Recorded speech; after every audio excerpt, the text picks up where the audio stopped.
Okay, let's talk about the hidden filter in this Mitsubishi Lancer. This is a 2012 Lancer.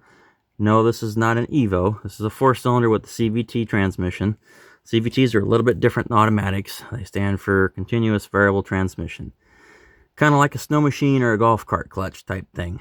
A little bit better, a little bit better, and obviously bathed in the oil. So, we've got the pan off here. We've got the transmission pan off. See, it goes right in here. Now, this is where our regular filter goes. This is what we have right here. We've got the new one. There's the new one. Something about this car, I will tell you, it's a whole big long story. Now, the owner of this car was told by a shop here in Oregon, I'm not going to name out any names, close to Albany, Oregon, that this transmission was completely toast and bad. Okay, well, at first glance and at first information to the ear, I would believe it. But a couple of problems with that. First of all, this tranny shop is not a dealer to Mitsubishi. They're a generic tranny shop that's actually been around for a long, long time, and they do a pretty good darn job. Second of all, if you take this car to anywhere but the dealer, right off the top of mind, folks, they're not going to know about the second hidden filter that's in this car. Most people don't know. Even the owners of these cars don't know. But there is a hidden filter up here behind this cooler. It sits right on the transmission. It reminds me of kind of like a motorcycle type insert canister filter. It sits right in there. There's where it sits. You got 410 millimeters to hold this thing on. You pull it back. And some people are talking about doing this from above. I think it's actually easiest to do it from down below. Just lift up the car. Well, we're using a forklift today, so not everybody's got a forklift to use, but a floor jack would work. Lift this side up. Obviously block it. You know. Be smart. Use some jack stands. So, let's get back to it. This tranny shop, folks, quoted them, I believe it was $8,900. $8,900 just for this transmission. And I mean just for the transmission to get wherever it comes from and show up at that transmission shop. Then they got to go and put it in. Then they got to go and fill it up, test drive it. Then there's got to be talk of some type of warranty. Now, who's going to warranty this? The place where you got the transmission or the place that put it in? Well, you know what? Usually it should be a reman unit, and that's another problem in itself. We're putting a reman tranny in by a shop that's charging you $8,900 for a transmission. Folks, this Lancer is a 2012. I can imagine if this transmission went out when this vehicle was 2 years old, who in the hell would pay $8,900 for a son of a bitch transmission, especially a CVT? $8,900 for that transmission, and let's say this car's 2 years old. Most people are going to say, let that car sit. Get rid of it. I'm not going to put that kind of money into that car. If it was a problem then, when the car was a couple of years old, and people would think, gee, I'm not going to spend that kind of money on a car that's only worth 30 grand, brand spanking new. So, this car is almost, let's do the math here. 2012, 25. Yeah, it's old. Sneaking up here on 15 years. So, they got their use out of this car. But there was suspicion that this transmission was done, cooked. That's what this tranny shop said.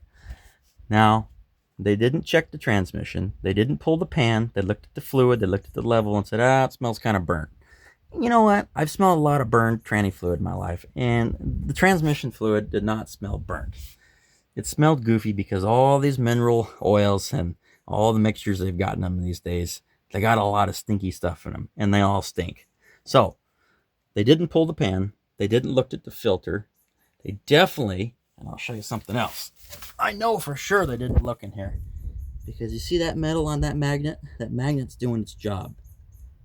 They would have cleaned that off there with a rag, put it in their solvent tank, and they would have gotten all that stuff off of there. Second of all, they don't even know about this hidden secondary filter that's up inside of here. So if you're going to change the oil on this, folks, do it right. Pull the pan, get that filter, and get that one too. I'm going to tell you, this kit on the internet that sold this, it's literally less than $20 for both filters and a gasket. Comes with it in the kit right here. So anyways, they told my friend that this transmission was completely shot and that they wanted $8,900 for basically a new one, which is not going to be a new one. And then obviously they didn't put a cap on it or say anything to do about installing it, which is going to be labor. I imagine, you know, $800-900, maybe $1,000 to install it. Then they got to dress it up with fluids, and then they got to warranty it. But we'll see. The warranty thing, it always gets me. Who's warranting a reman transmission? I mean, let's say something happens, then the tranny shop's got to go and pull this back out. So you got to pay them to pull out this transmission that's warranted. So you're paying for the guys to pull out a warranty transmission, even though they'll go ahead and replace it for free when it does go tits up. It never made sense to me. Anyways, so this transmission, to me, there's nothing wrong with it. We've got a really dirty filter here. And we've also, if you can see, we've got a few particles in here, as you can see that. Now, I've seen a lot of automatics. I've seen Toyotas, Hondas, American cars with a lot worse buildup and junk inside of them than that. That is pretty bad, I'll admit, especially when you see shiny colors. It is worrisome, but I've seen a lot of trannies go a lot longer when you replace them, or excuse me, when you take the filters out, clean them up, put new fluid in it, and it acts just like brand new. The only thing that really goes in these, especially in a regular transmission, is the solenoids. You start losing seals and these things go out because you've got metal in the system, and then the transmission sits up and done. But this transmission's got a lot of life left in it. Like I said, order both the filters. If you don't know, just watch this video and you'll learn exactly how to do it. Like I said, I do it from the bottom. I think that's the best way to do it. You're going to have to unplug this plug. This plug is tucked in right here. I've got it back here so it's out of the way. You want to turn it counterclockwise when you undo it. It's got kind of a cam lock type deal. So undo that, push it out of the way.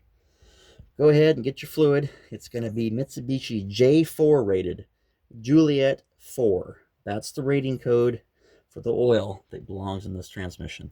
You have to use that type of fluid. Don't just put Dexron or Mercron in there. And folks, you know, when you put that gunk and that crap that you buy at the store, it's transmission fix or whatever, don't put that stuff in the transmission. Just change the damn oil, pull the thing out, look at the filter, examine it. I see so many people put that crap in transmission. It's like thicker than honey. Some people swear by it, but you know what? We're not working on Model Ts anymore. These transmissions are complex and they're very sensitive to different oils. So go ahead and do it right. And when somebody tells you that you need a new tranny, you got to think about all angles. Why do they say it needs a new tranny? They didn't even look in the pan. Well, maybe it's because they don't work on those type of transmissions. There's a lot of shops around here that do not work on these CVTs. All they do is replace them. They take them out, they look at them, and they reinstall a new one or a remanufactured one. So always ask them, hey, do you guys work on these transmissions here? Do you guys rebuild these transmissions here in-house? They might hesitate to tell you the truth, but a lot of times they don't work on these CVTs. Now, there are some mom and pop shops. When these CVTs started getting real popular about 15 years ago, there's a lot of guys that ordered the actual alignment jigs and the pins and dowels that are used to put these back together. And they do it. But most of these guys are parts changers. They take these things out and they put a new one in it. God forbid if you get a good reman and it goes down the road for thousands of miles, then I guess it's a good deal. If you have any questions, let me know. Talk to you later.